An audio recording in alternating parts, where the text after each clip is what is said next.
Today's sponsor of the Vision Quest podcast is 920 Hat Company. Leather patch hats are in, and 920 Hat Company is here to hook you up with your very own custom hat. All patches are lasered on top-grade genuine leather and on popular brand hats like Richardson and FlexFit. Whether you're looking to show off your business or want a one-of-a-kind hat for yourself, 920 Hat Company can do it all. All the hats are handcrafted right in the Fox Valley, but worn across America. With over 500 hats in stock, they guarantee fast turnaround times. Honestly, Liam, looking at these hats, solid, right? Yeah, they're pretty. I like them. I like that patch itself. Oh, yeah. I mean, one-of-a-kind stuff. I know his name's Trevor. He does great work. He's actually gotten I think we got a knit hat coming. I think so, yeah. Yeah, we got that coming. So we're really excited to have these guys on board as a sponsor. So get down to check them out on Facebook. I believe they're on Instagram. Check them out, man. They got the best hats, I think, in the Fox Valley, if not in the state. Yes, sir. Yes, sir. So get down to 920 Hat Company on social media and check them out.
All right, man. We're live. Heck yeah. Yeah. So we're a little behind. I pulled a Teague Fenwick. We're kind of talking a little bit, but just wanted everybody to know we are joined by great Eric Barnett, the Wisconsin homegrown Badger. It's good to be here. Yeah, it's awesome to have you in the house, man. Oh, yeah. I think you're the third athlete I've had in the house. Nice. Otherwise, I have Zach here all the time, Wisconsin grappler. But so, dude, I mean, it's great to have you here. It's great to be able to talk to you again. I know we had you on once before, so we kind of, at that point, we dove into like the beginning, things that you're doing before. But and we'll dab a little bit into some of that, kind of building into just your 4-year career, and then plus the things that we just talked about, the outside projects you have going on now. So let's kind of jump into that. With high school wrestling, and I think I asked another athlete this the other day. When you were going from high school and you were, watching you at the Bianchis and stuff up at Kangaroo, and you guys always going hard, right? So the tempo you guys had, that transition kind of going to college, was that tough? Kind of going from a regular high school practice to a college practice? Yeah, the pace of it was definitely different. The expectation was definitely different. And then get my butt kicked is a little bit harder. Makes the practices a little bit longer. Than in high school. High school, I was usually always holding my own. Right. So getting to that college room right away and, couldn't get out from bottom and stuff like that. Yeah, definitely made the practices a lot harder. Well, and I want to touch on that a little bit because I talked to Genrich about that. Your style of wrestling evolved a lot. I was a little skeptical. You going into college, I was like, I don't know how this crackdown stuff's going to work, you know, kind of going into it. And I obviously we watched you as you evolved. You saw things not working out well as far as in a couple matches here and there.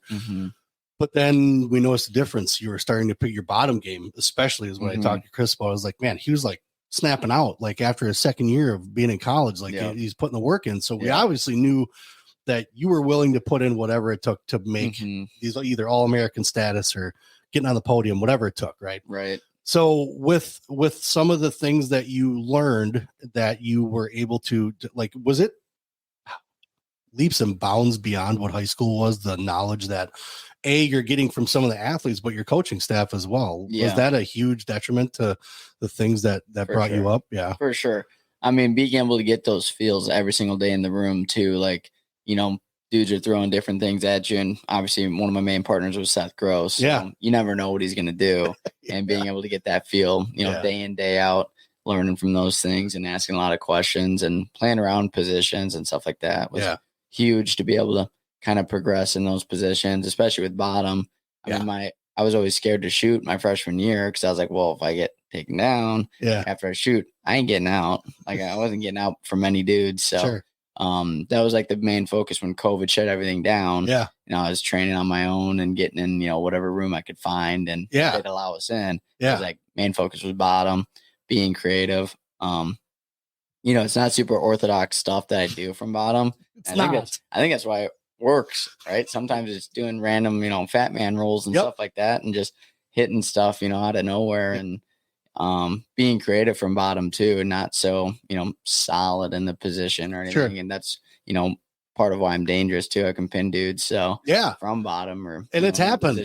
We watched it happen, you know. So that was kind of the fun part about just you know, everybody, like I said, from high school, the naysayers, he's not going to do this. But I, as an athlete, you know, when I was young, I changed, you know, so I was like, I had my doubts, but at the same time though, too, I was like, he's going into a completely different environment. You know, he's going to learn from some guys that know what's going on and be able to pick some stuff up.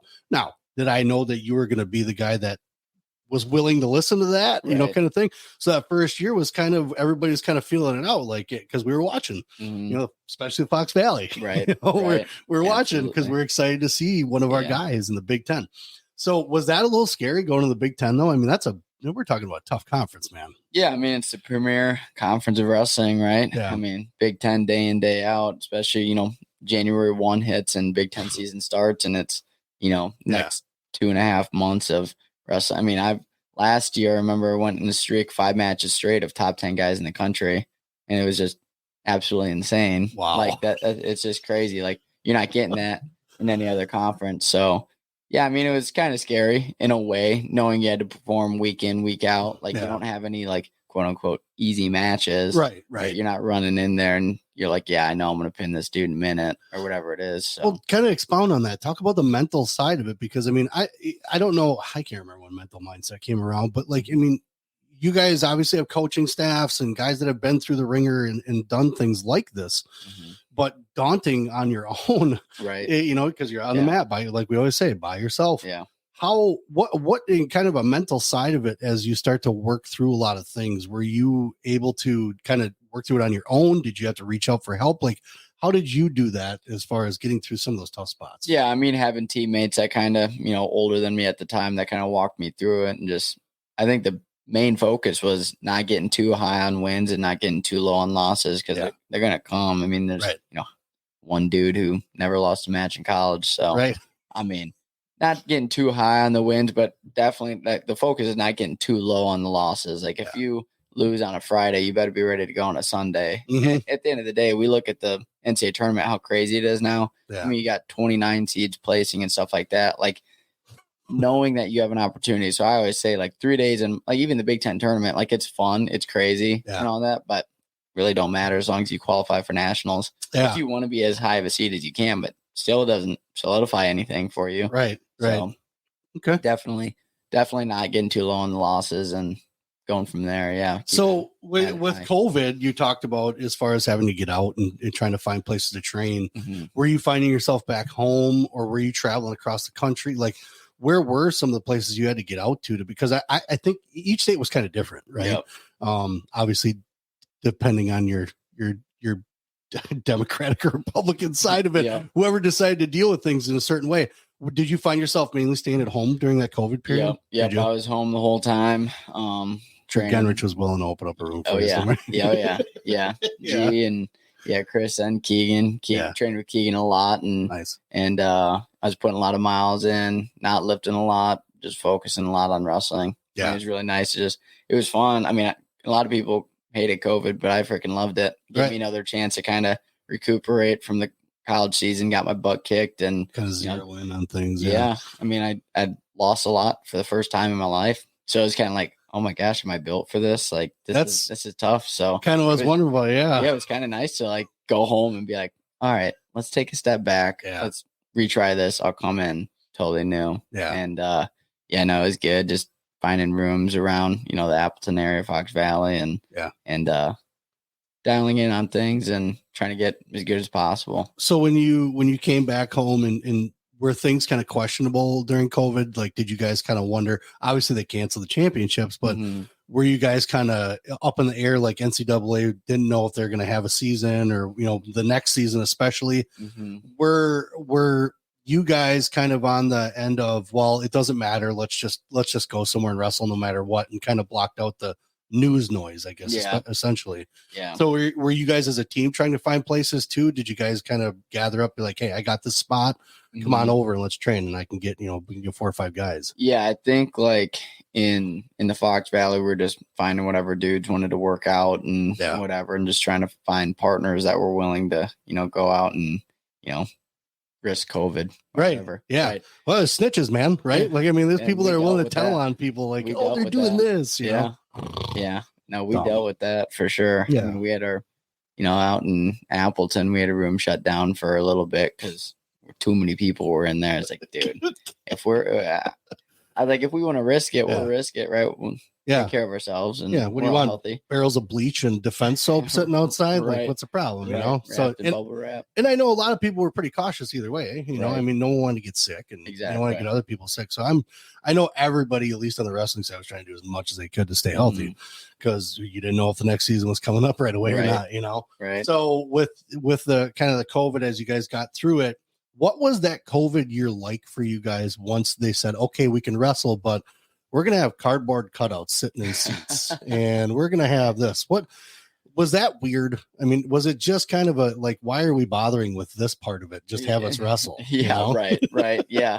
It was definitely strange to have cardboard cutouts. Yeah. I think it was like more funny than anything. Like, we didn't need that. Like that's just crazy. But it was just wrestling. It kind of made it easier to just show up and wrestle. Like, it's not anything bigger than it is. It's just wrestling matches, almost pretending like you're in the room wrestling a match. Like, there's nobody there. Yeah. Like, everybody will see the result this time, but like, just going out and wrestling. And it was obviously real low energy. Yeah. Hands raised, 10 people cheering for you. Well, I don't even know at the time if they could raise your hand. You had to like do it yourself or whatever. It's like, and I'm just like, I'll just get off the mat. Yeah. Like, I'm done. I remember like probably my, biggest upset or whatever I ever had was pinning Devin Schroeder when I was 0-2 on the year. Yeah. He was number 2 in the country. I went and stuck him. Yep. And there were like 8 dudes in the stands. I was like, what the heck, man? Where's Flo when I need him, man? Yeah, like, for real. Right. If this place was packed, it would have been so cool. But that's crazy. Yeah. So, I mean, you guys missed out on it quite a bit. I mean, just I guess on the fandom side of it, really, you guys still got to compete. Practices must have been pretty weird. Didn't you guys have to do like temperature tests and stuff just coming in the building? So we were, dude, I think like through the PCR, the rapid testing and all that. And then we had to do like spit tests and all. Dude, I was getting tested like 9-10 times a week. Like it was insane. It was, I think it was before every single practice we came in as a rapid test, 2 spit tests a week, and then like a nose test or something like that. Where's USADA when you need them, right? Yeah, right. Seriously. It was crazy. It was absolutely crazy. Yeah. So I get it. They're, trying to stay open and everything, but I know. And the schools too, they're trying to make sure that they keep whatever they got going on. Because liabilities. All the liabilities. Yeah. So with that COVID year kind of, winding down, things were normalizing, I guess, for lack of a better term. Yep. For you guys. And then the tournaments, everything kind of came back around. Mm-hmm. Did you guys, and only because of COVID, did you guys kind of find yourselves maybe I wouldn't say refocusing, but regaining some traction to being a normal type of season, because there are pressures that come around with, I mean, you guys have TV schedules to go by and everything like that. I mean, where pressure is just a little bit easier than once the COVID stuff, just you're like, all right, finally a normal season. I can kind of let my wings flap a little bit here, you know? Was that something you guys embraced as far as like, let's just get back to normal? Cause I mean, I can just go into the store, man. I didn't even want to go to the store. Right. You know, and I'm a kind of a people person, man. I sure enjoyed 6 foot distancing. Yeah, I'll tell you that much. Right. If we could have just kept that for a little bit, that'd have been great. Yeah. What was that? What was kind of the mindset once this COVID thing lifted? Was it just the same thing? Just get back to business, It definitely made it like COVID with no fans in the stands and, you know, kind of just showing up. We didn't know what was going to happen. So we just kept showing up and wrestling, and it definitely like progressed, like, you know, the next 3 years after that in my career, like just being more relaxed, like, you know, it is just another match, and just, you know, trying to keep that mindset, even though there are fans in the stands now and people watching a little bit more, whatever it may be. But yeah, definitely helped me like relax. Was that your first? That was the first All-American year for you, wasn't it? That COVID season. Sick. Yeah, it was sweet. So let's kind of expound on that a little bit. I mean, obviously the environment and stuff like that was different, but the competition was still the same, right? I mean, you're still going on the mat and wrestling a guy, which I don't think you guys had to wear masks. Did you to compete? No. Okay, because we had to do that here with the high school kids, which made absolutely no sense. No, it's crazy. Not whatsoever. So at least you guys didn't have to go through that. But with your All-American season there, did you find yourself maybe just kind of a little more like, all right, this is okay. Everything that we've been doing is just fine. My mindset's great.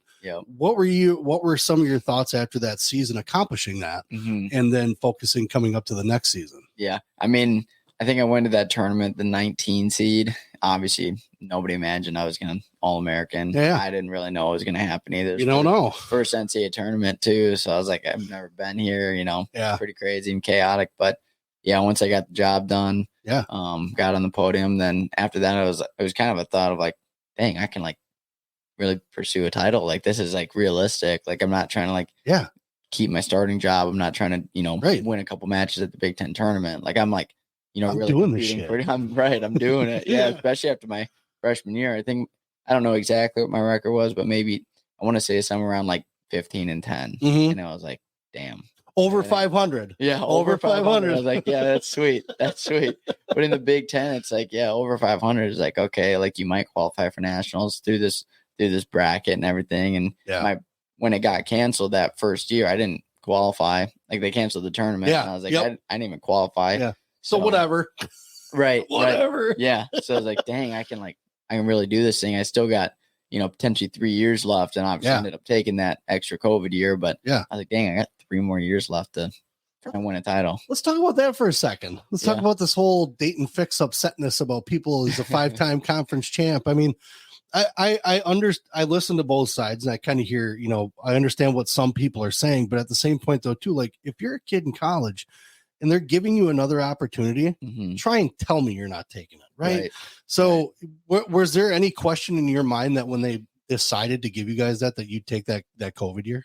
Yeah, I didn't really know. And again, especially before I won, I was like, you know, trying to figure out what I was going to do with my life. Cause I was like, man, I'm not very good. Like compared to these other dudes. Like, I was like, I'm going to have to like, you know, get a job soon. Like how, like, I'm going to work a 9 to 5, like forever. So yeah, I was kind of like, I was on pace to graduate in 4 years.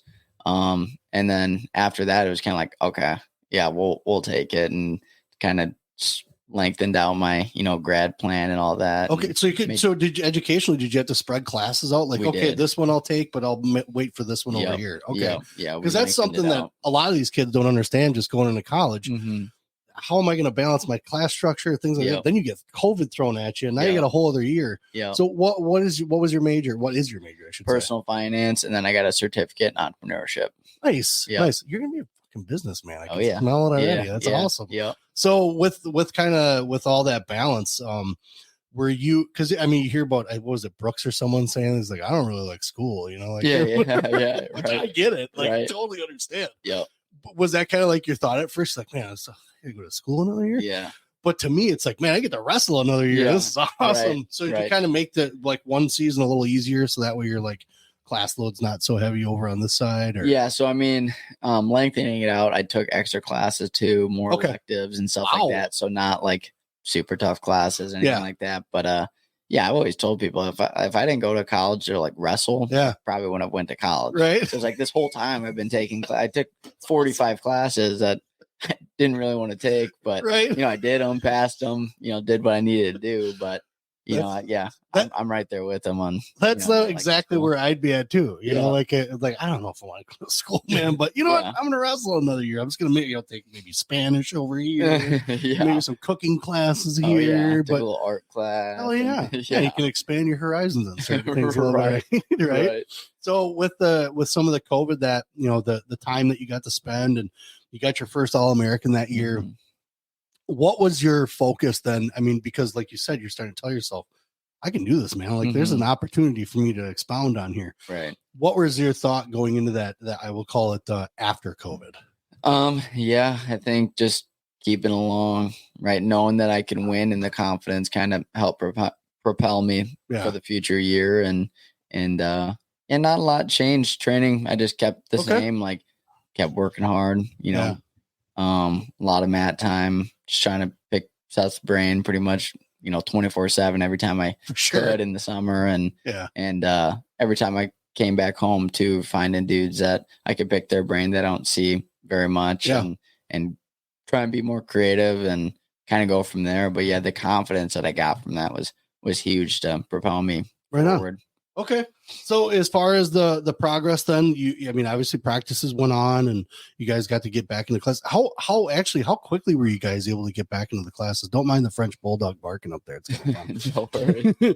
How was that kind of transition? That was it like, okay, only certain classes you can go in person and what was it kind of a weird mix? Yeah. So that even during that COVID season, I only had one class period that I went in person for, and we had it was a small discussion group in a huge lecture hall. We had to spread way out whatever. Yeah, there's like 12 people in a 300-seater lecture room. You're up in the back corner. Yeah, I'm like, I got something. Right. No, but there was a lot of online classes, and I think they've, you know, I haven't done the math or looked into it, but it looks like they've added a lot more online options for classes too. Oh, they've held on to them. Okay. I'm all online this semester. No kidding. All online. That's awesome. And we get dudes. I mean, obviously the hope is to be all online, not having to show up at any certain times. Yeah. That's always the first option for our guys, and making it easier, you know, as an athlete and the time management side of it.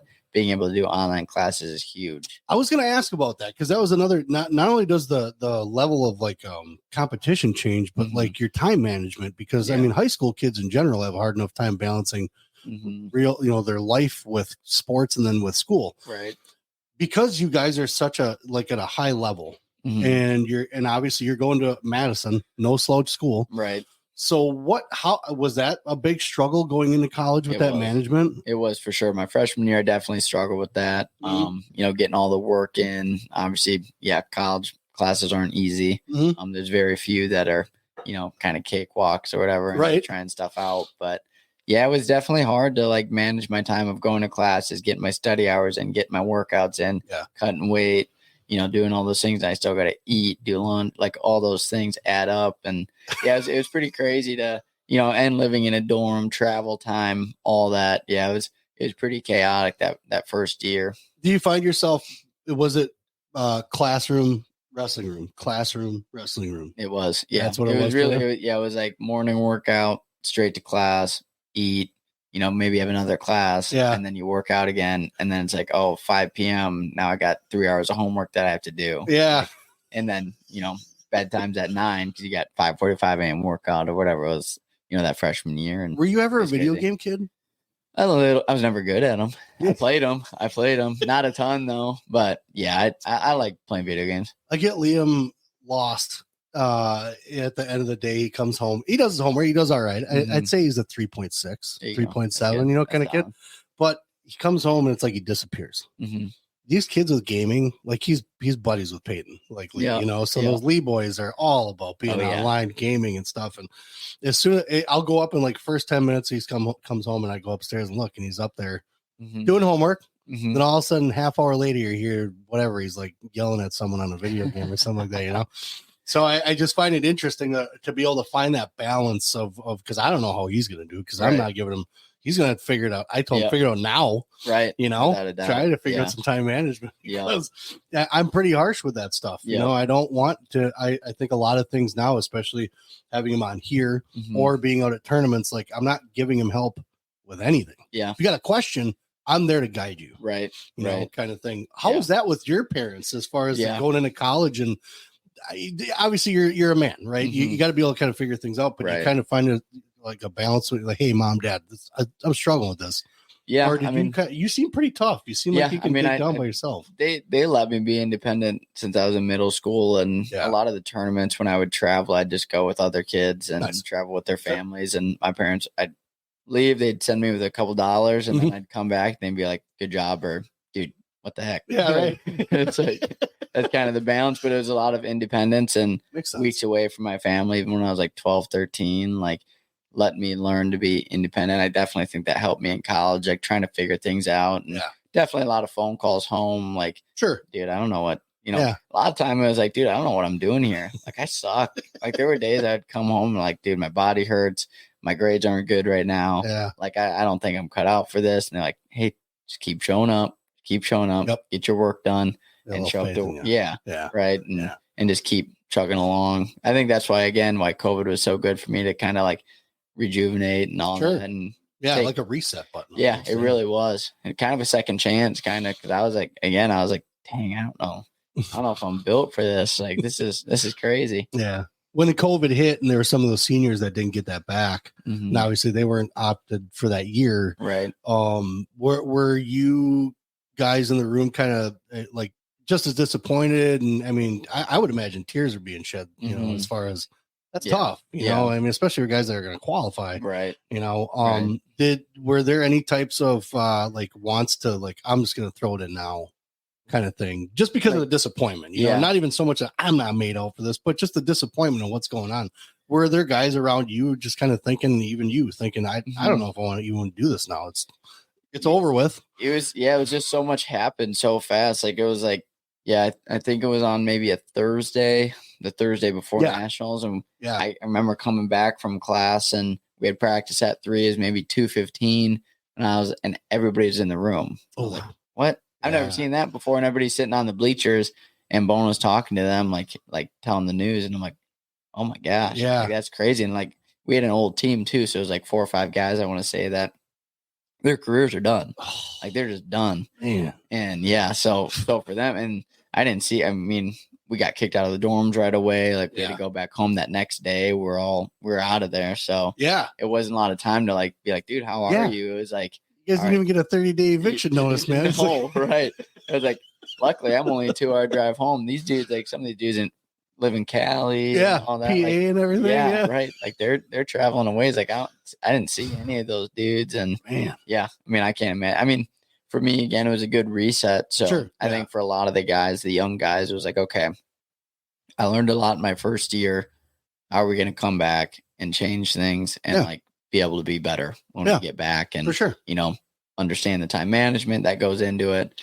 And wrestling and all that. That's the hardest part is that, and that's like kind of one thing that I worry about is the time management with Liam. You know, it's kind of getting into the swing of things. But it always seems like it doesn't matter what school you're at. There's always guys that are there that have been through this stuff, you know, and so you can reach out to them, coaches, things like that. So, all right, COVID's done. We're done with COVID. Okay, so All American. Okay, so we're gonna go into that next year. When you got into your third season, then. Technically third season. Right. Yeah. When you got into that season, you All American, your eyes are on the prize. You're like, oh, shit, I can really pull something off here. Were your, I guess when a guy thinks that and sees the opportunities, did your training change? Did you try to up it? Were you trying to like, I want to maximize this, or were you like, no, what I'm doing is good. I'm gonna keep it just where it's at. Yeah, I think I kind of stuck close to what I was doing. Just because, you know, it worked. Yeah. Right? And I want to say I was working, you know, so hard anyways. It was like, you're trying to find that line of like, because I think there is still overworking. So it's like whether you're working to the point where, and I always go with this too. If I'm doing, 5 sprints at the end of the practice, are those 5 sprints like really making my cardio that much better? I don't know. I can't tell you that. I'm a doctor or whatever. Scientist. Right. Yeah. But the thing it does for your brain is huge, and knowing that you're doing extra work. So just sticking to that and 100 push-ups, 100 pull-ups, sprints after practice, doing extra stuff, asking questions about technique, just keeping that the same, and, making, and definitely listening to my body. As a freshman, didn't do a very good job of that.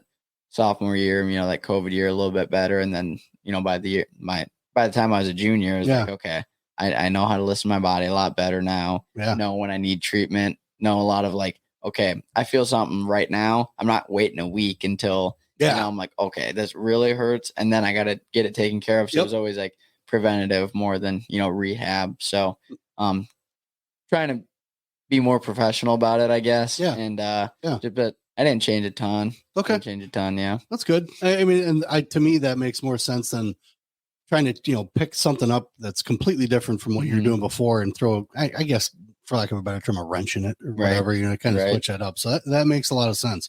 When you kind of got into the season, what were some of your more memorable moments in that season?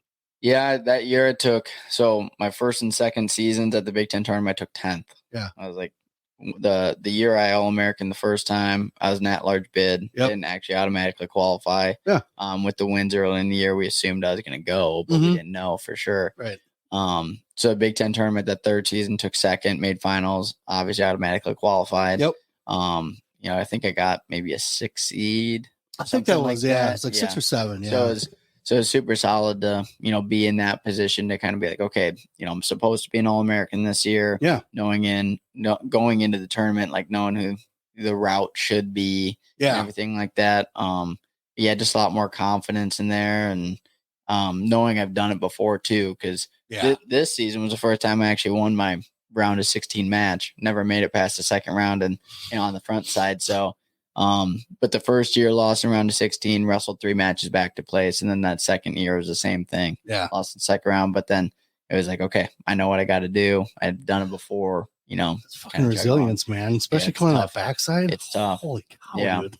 Just a gauntlet. It's tough. I mean, and let's think of it this way. Number one, you guys get into a college room when you're freshmen, when you're young, you're already wrestling guys that are on the top of their game. Right. Now you're getting to a tournament on top of that. That is every guy that's probably just as good as every person that's in your room, if not better. And now you got to work your way through the backside of that to try to get something. Holy crap, man. And assuming everybody's peaked and, everybody's banged up too. So I never use that as an excuse to like, okay, like, you didn't place at NCAAs because you had a sprained MCL or something like that. It's like, dude, everybody's hurt. Everybody's got something going on. Just most of us don't, let it be known. Just like everybody bitch about it all the time. Right. Yeah, that's it. That's the thing that's like with college wrestling that I've seen a lot with like the forums and the Twitter sphere and all that. It's like, hey, how'd that dude lose that match? Like, dude, you have no idea what's going on with that dude right now. Like, he could be, half dying right now. He's showing up in wrestling. He's like, that's what I do. Like, I've been there. I know dudes have been there. And it's like, kind of feel like that's your job in a way, right? Well, for sure. Wrestle, so, it's like, I'm not calling in sick, for this duel and to see what happens. So it's just us fat old guys, sitting out this side. Like I said before, speculation of we think we know it all, right? But we don't know. Right? And even with me having some of the background I have with athletics, I don't know. Right. Even if you guys walk in, one guy could be limping a certain way, but that doesn't mean he's actually hurt there. Right. Maybe he's playing mind games with someone, maybe he's got a little trick up his sleeve. Seriously, you don't know. Right. So with that season, kind of, I would, to me, did that feel like that second All-American? Was that a little more to you just because of now we're back to normal. Now we've got guys that I know they've been training just as much as I have. They haven't had to skip around the country to find a spot. Did that kind of solidify even more? Because I want to say your third one was like a fucking statement. Like, guys, sure. Suck it. I'm back. I'm doing this. Yeah. Was that first one without COVID, all that stuff being around? Did that feel a little better? It did, because there were a lot of people saying it was a fluke. Obviously, people. You've been dealing with that shit for a while, man. Always. I was like, after a while, I'm pretty sure it's not a fluke anymore.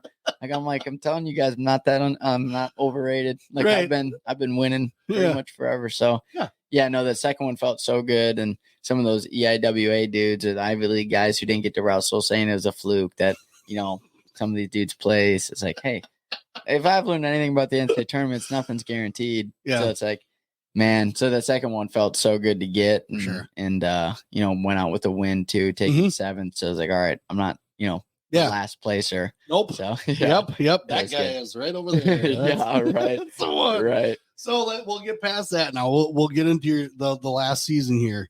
Mm-hmm. Knowing that there, again, there was so much that you've already been through, and now this is your last year. Were you more comfortable than ever? I mean, because like you said, you've been through it how many times? Was there kind of a breath of relief, like just kind of like, all right, I'm just going to ride this. I'm just going to practice as much as I can.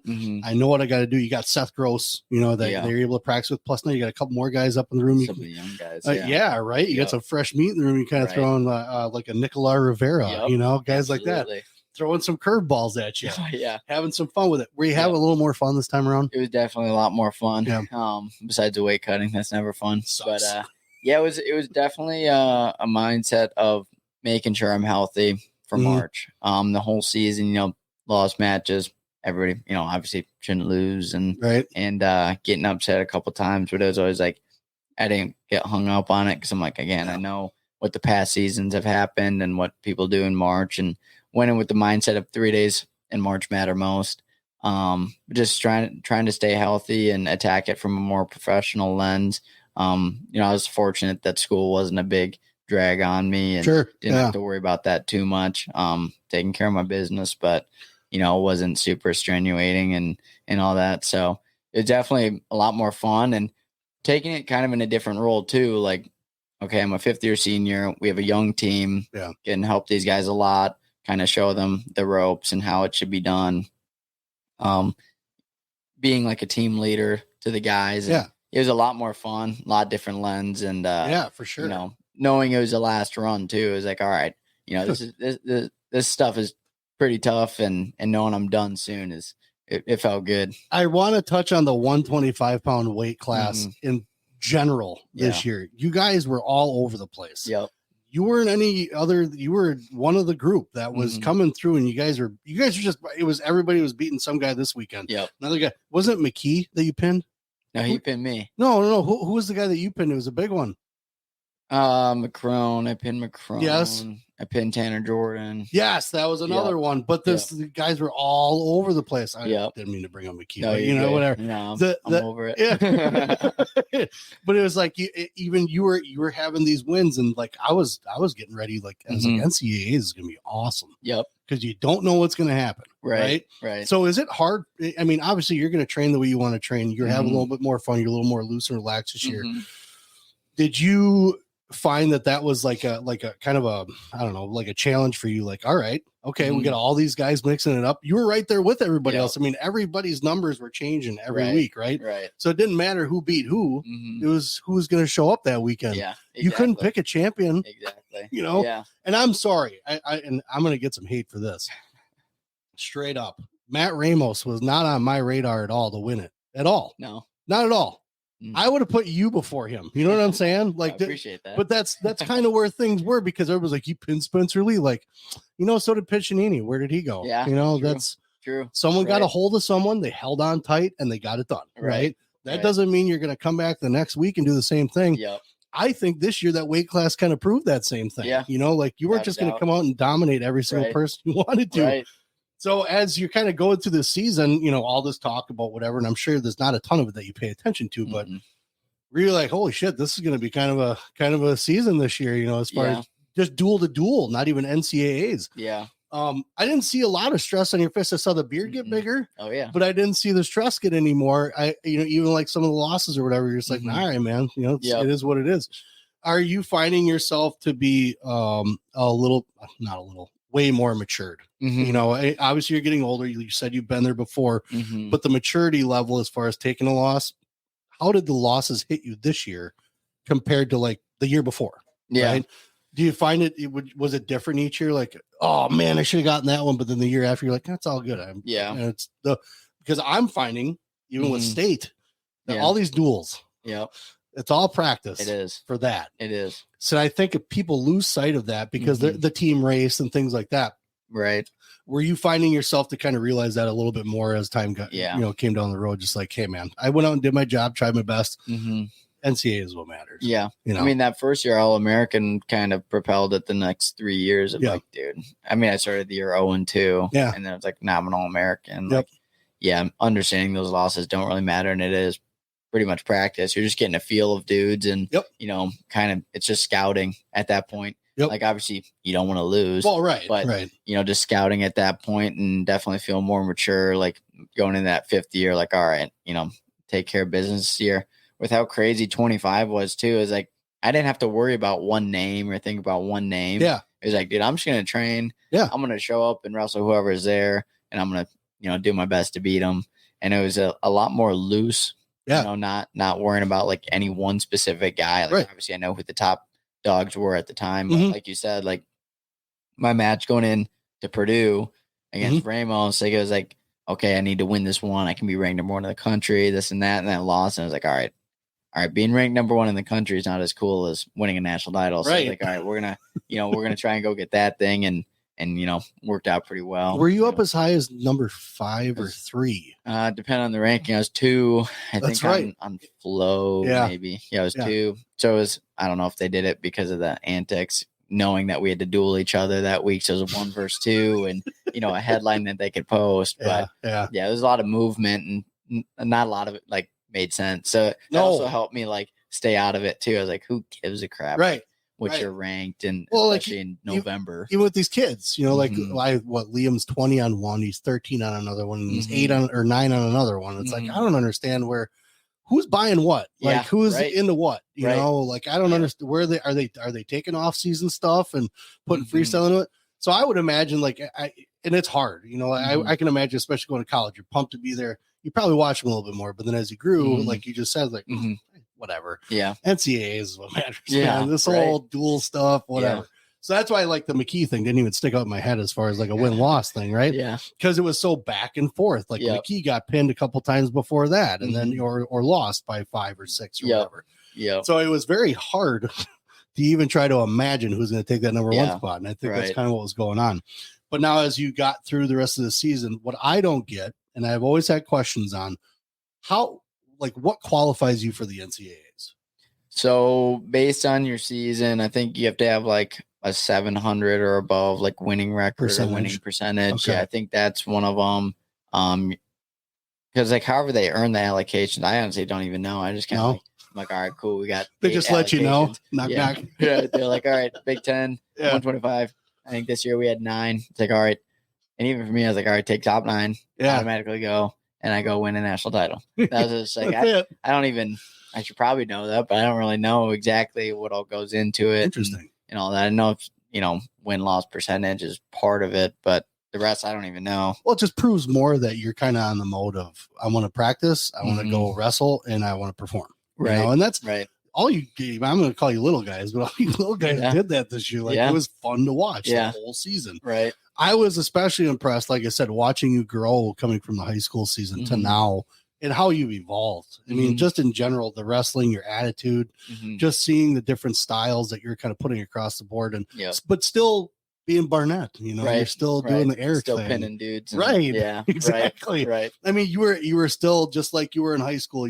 I would say, and this obviously you were before Nicolar, but like you have that flair with some of the stuff you do, and you started doing it on bottom, like you said. And I was like, holy shit. Yeah. Like there's an evolution here of Barnett, right? Right. So you kind of, you wrap up your college career. You ended extremely well. What was the placement again? Fourth. Dude, losing the last one, whatever. Yeah. That one was a bonus match. Right. I was trying to get a pin. I was like, it's my last college match. I'm going to go in. And, obviously still trying to win. But I was like, kind of really want to pin this dude. Like, that'd be pretty sweet. Cool way to go out. Right. But, right. Whatever. And I think that's the best way. I honestly, knowing that coming from, and I'm going to expound on some of the harshness that you came from in high school, some of the people just talking shit and whatever it was, but then you grew from that and knowing that you're just like, I'm just going to let this rip. Right. Like, who gives a shit about the placement after that? Because you're having fun and you did it that way. Yep. So you're getting done with school pretty soon. Mm-hmm. It sounds like you're going to be around town for a little bit. Be around town. But you have started this thing. Yep.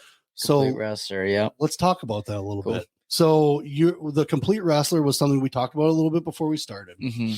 The complete wrestler was something that sounds like you're trying to bring the whole gamut of what I guess a wrestler should know about, right? And what better way to give it back to than the kids that are coming up, right? Exactly. So talk about that a little bit. Yeah, I mean, in my 5 years of wrestling college, I think I've learned that, like we've talked about, like the losses don't get too low and the highs don't get too high. And, as I progress through my career, is more focused on, okay, how's my diet? How's my nutrition? Meeting with my nutritionist all the time, strength and conditioning coach. Hey, do we lift today? Do we not lift today? And what does it look like if I don't? If I do, what's the lift?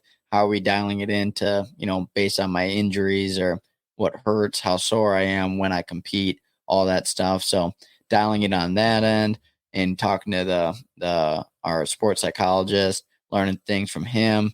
So that's kind of the approach I'm taking with these camps, is we're not just bringing in good clinicians to teach wrestling. We're still doing that. Yeah. Right. We still want to get better at wrestling, but in the breaks, the lunch breaks, I'm not just, send them out and, they're going to some ham and cheese, right? Ham and cheese sandwich and, strap your shoes back up and go wrestle. Like, we're going to be bringing in dudes, nutritionists, high level nutritionists, at the University of Wisconsin. We did that last year. Yeah. Bringing in wrestling mindset guys. I'm going to be there, doing my spiel and feel pretty good about where I'm at with the whole wrestling mindset side of it, knowing that, any dude can win if they believe in themselves. And, but we're bringing in a lot of different, areas of focus, sports med, all that stuff to be able to talk to these kids about what it really means to be a college wrestler. Cause I didn't have a lot of guidance going in. I was kind of like, all right, I'm going to show up.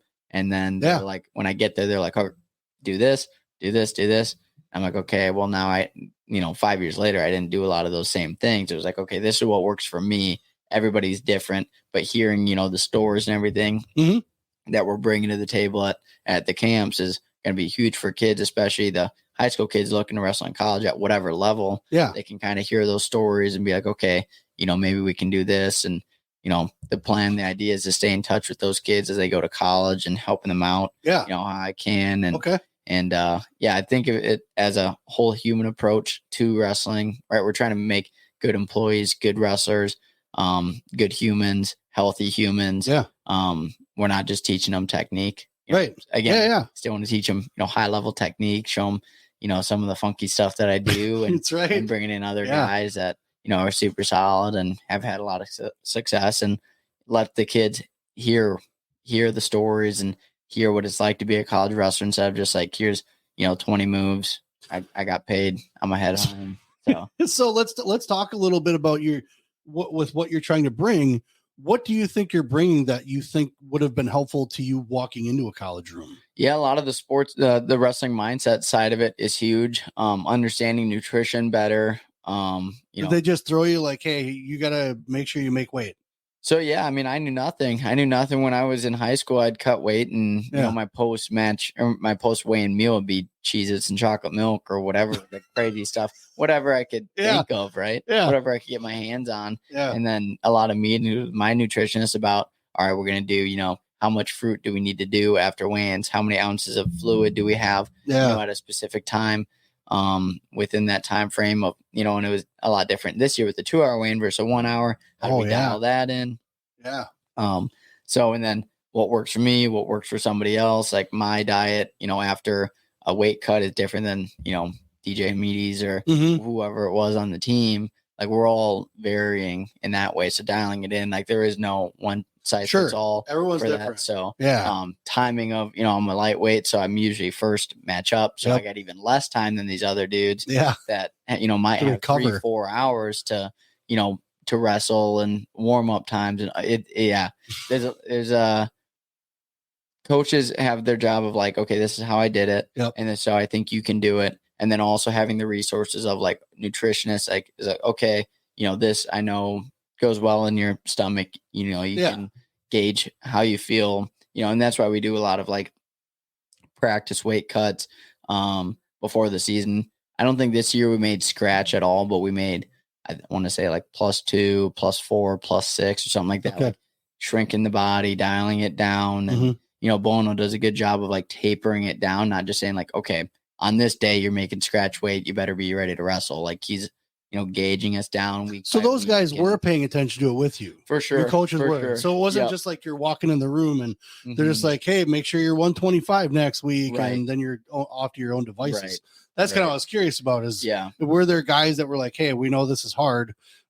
We're here to help you kind of thing. Right. As far as, maybe giving you some guidance, but you did have a nutritionist at Madison. Yep. Okay. Yep. So we're fortunate that the head of nutrition at Wisconsin is a wrestling guy. Oh, nice. Yeah. So he was, I want to say he was like offered the job or something at the UFC dietitian. So he's a real deal. He's a real deal. Oh yeah. Knows what he's talking about. And, works with us, works with our diets, what we like, what we don't like. Yep. And, anything he can get in the building, right on. We have our hands on. So, yeah. So do you have a website for that? Not yet, in the works. Okay. Using Instagram, Facebook, Twitter, all that stuff for it. And we'll be dropping the link to sign up soon. I'll make sure that once this gets out, especially on YouTube, we'll put the links to all that stuff in there. And then, so where do you have any camps lined up right now? Yep. So we're doing one in Nakusa, one in Stratford, and then one in Bayport. Okay. So throughout the June, July months, and all 3 are 3-day camps. Wow. Full days and ready to, get our hands on some kids and help, kind of give them a guideline of how they can approach the next, July hits, and they're in summer training still, but how we can be dialed in until November and in the off season. So you guys hanging out in like a camper out in the parking lots with all those guys? Yeah. You guys. So that's kind of a curious thing because I brought in some camp guys to like aviators and stuff when Liam was there, brought in Dan Dennis and things like that. Nice. But with the stuff that, especially that you're trying to bring to the kids, like you're bringing nutritionists and stuff, you're bringing, like I just out of curiosity, what's the cost to be able to bring you guys in? Yeah, so our cost for the 3-day camp with all those dudes coming in, and again, we'll start name dropping in a couple weeks of the clinicians and be some pretty tough dudes that I think people will be excited to see for sure coming in. And then with nutritionists, sports psych, all that stuff coming in for the 3 days is $250. Okay. Okay. So that's good. Yeah. So try and make it, easily accessible to people, and obviously understanding that there's costs on deck. Hands down for clinicians and all that. Down. So anybody bitches about prices about stuff. I mean, it's one thing if you're in like an event, like a tournament to gripe about something, but when you got clinicians coming in, like they're coming in and spending their own time to come in and show you stuff. Like I've never, of course, a club wants to kind of shop around, just see what they can afford kind of thing, but 100%. Every dollar is worth it. You know what I'm saying? So even bringing in some of the camp guys that we brought into, any club that we were at, that always worth the money, man. So anybody that's got questions or issues with it, take it up with yourself, because it's seriously, it's worth it. These guys are bringing knowledge that you can't get anywhere else. So when you are done at the end of the day, what are you looking to do? Obviously I would love to see you get this to take off, and you guys are all over the country with it. Yeah. So, but what you got but was it business you said for your major? Personal finance, but then it was entrepreneurship. Yep.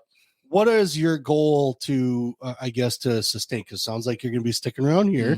Yeah, I hear, I think I interviewed someone that said, I'm going to do insurance sales and I'm going to do this. I'm like, that's kind of an interesting take on what you want to do as an insurance sales. Yep. But if this wasn't to work out, what are your interests? Like, what do you get into? Yeah. So funny enough, I'll be a financial advisor. Doing insurance stuff right now. Oh, insurance? Yep. No kidding. So I'm doing, the exams and all that to be certified in Wisconsin for insurance. And what's then the draw? For a lot of guys are doing insurance. The time, freedom of time. Yeah, for sure. I mean, we don't have set hours. Like obviously I got to answer to somebody. Well, sure. Yeah. But there's a lot of freedom that's involved. I think, for me, financial advising is a lot like wrestling, where you get what you put in. Okay. The more outreach I do, the more work, the cold calls, all that, mumbo jumbo. But, I can kind of earn my keep by, if I'm, dialed in and work hard and learn a lot, ask questions, same thing as wrestling, and, get the freedom because of that. So sorry to all you insurance sales guys out there. I didn't mean to put you out or nothing, but it just seems like that's the big draw to all these guys at business management or whatever it is. They're like, I'm really focusing on insurance right now. I'm like, you're focusing on what?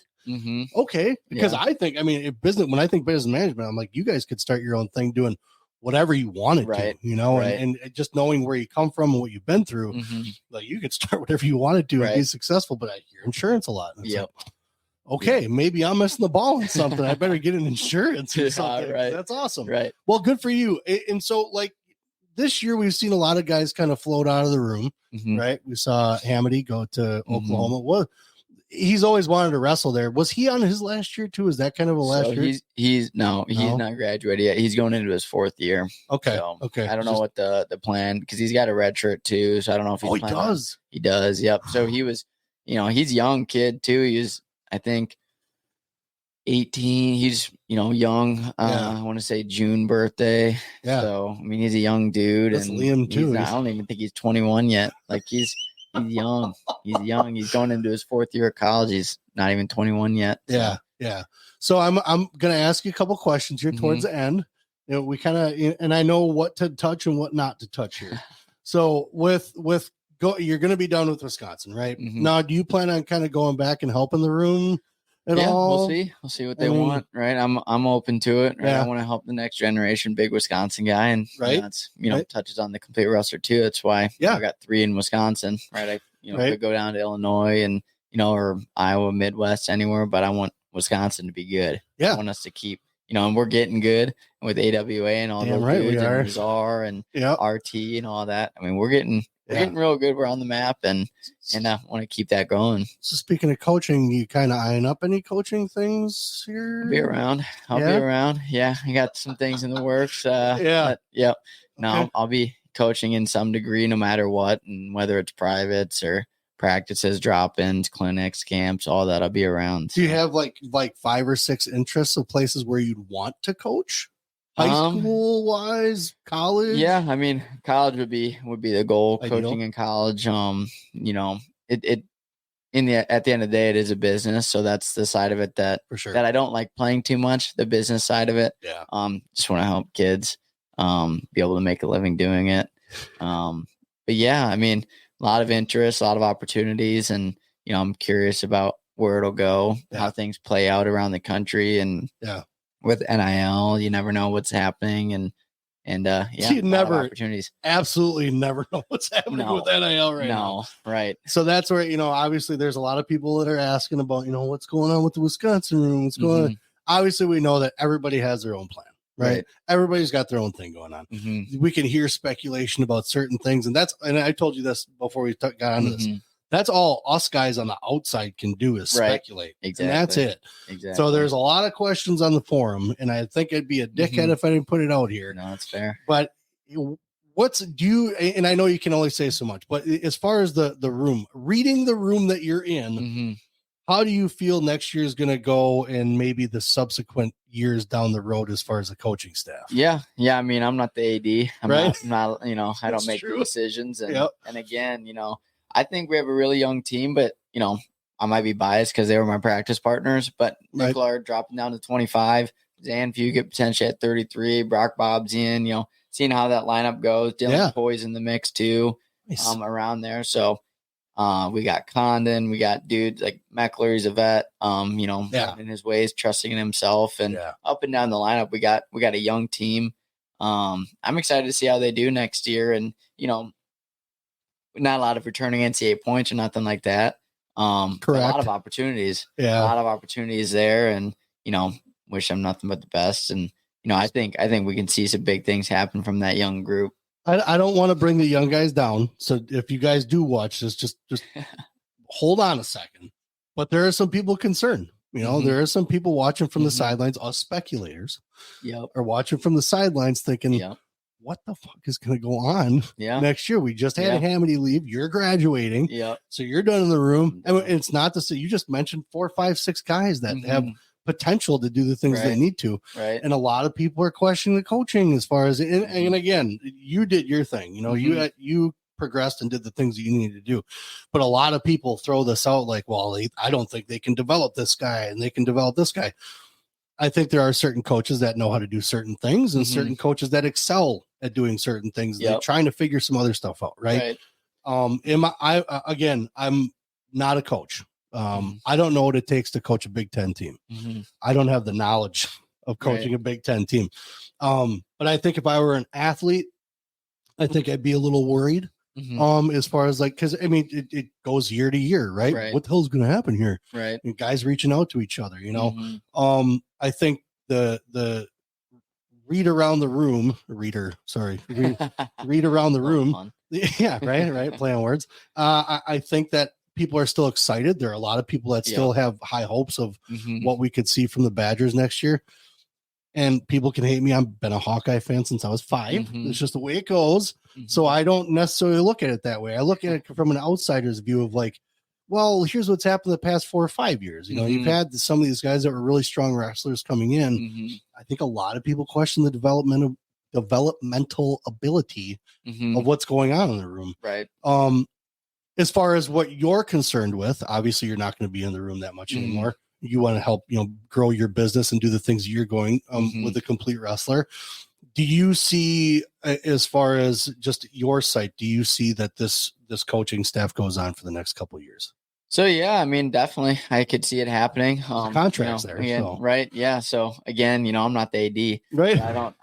I'm a speculator now too. So, yeah. Right. You know, I'm not in that sphere anymore, but, I think that I've talked to the coaches too recently and, you know, really have been open to them and they've been open to me the last 5 years about how we keep developing as a program. Yeah. And they're, you know, open to anything and, you know, they're definitely making changes for the better. It sounds like, and again, I'm not in there, so I don't see it you know, now, but, I think there's a lot of opportunities.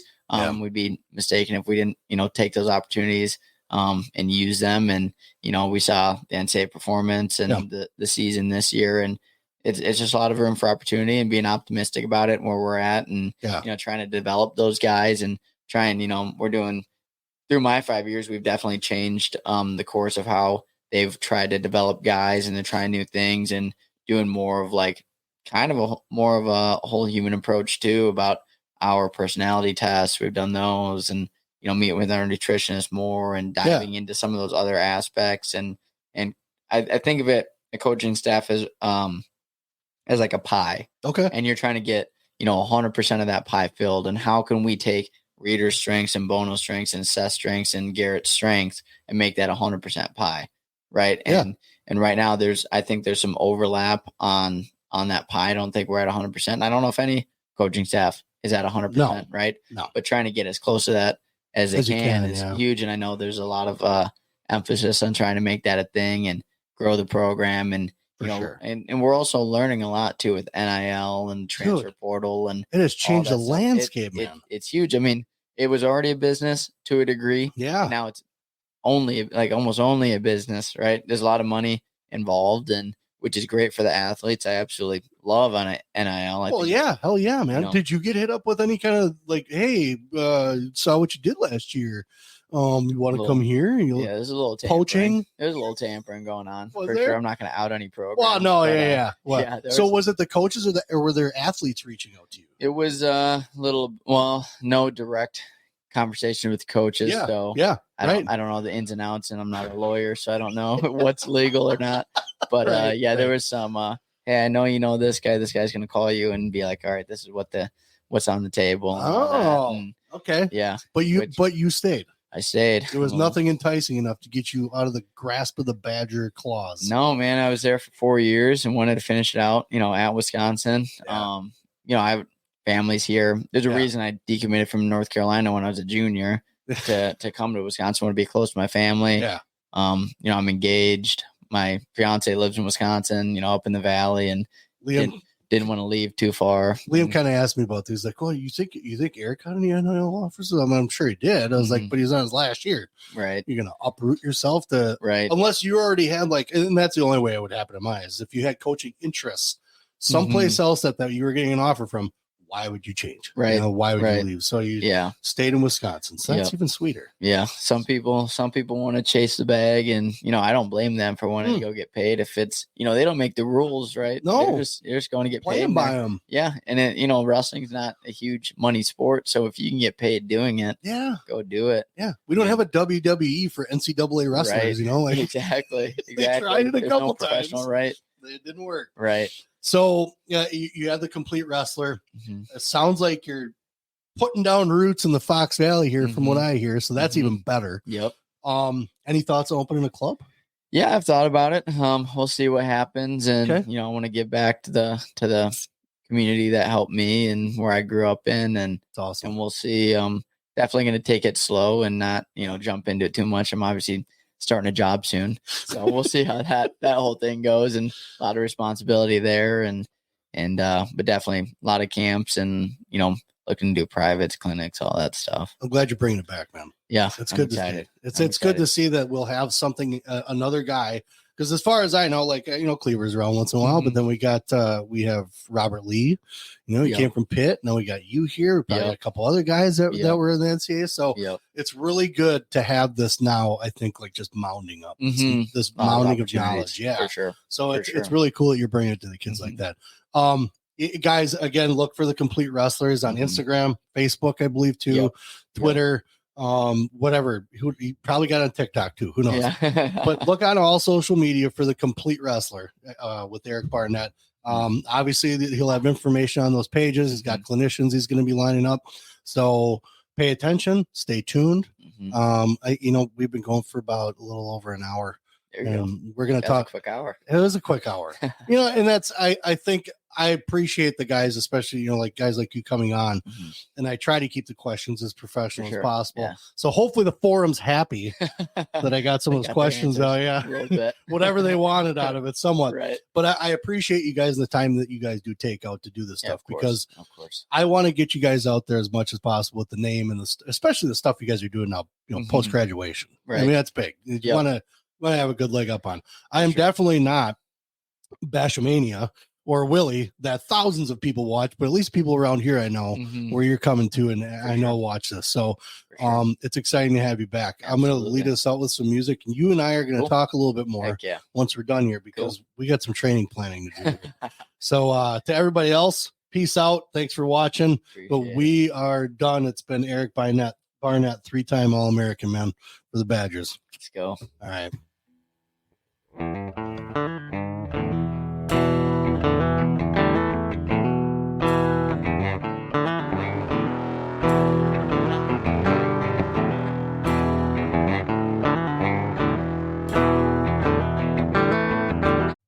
All of our episodes are brought to you by Appleton Tattoo, located at 117 South Appleton Street in Appleton, Wisconsin, right off the main drag on College Avenue. You can't miss them. I've had some work done. I have a Celtic cross that covers my back that was done by Jason. We're not done yet. Jason Winans and crew, the artists that he have there, those guys are the best in the Fox Valley. They are definitely one to go to if it's something that you've just been kind of throwing around. They'll make you feel comfortable. It's a very clean environment, very nice crew, and very willing to get done whatever you need done when you need it done. You can message them on Facebook. I know they're on Facebook. You can give them a call at 920-604-8289 and get in touch with Jason Winans and crew at Appleton Tattoo, located again in Appleton, Wisconsin at 117 South Appleton Street, right in Appleton. Very flexible hours, great crew, clean environment again. I would not send you anywhere else except for these guys. Appleton Tattoo.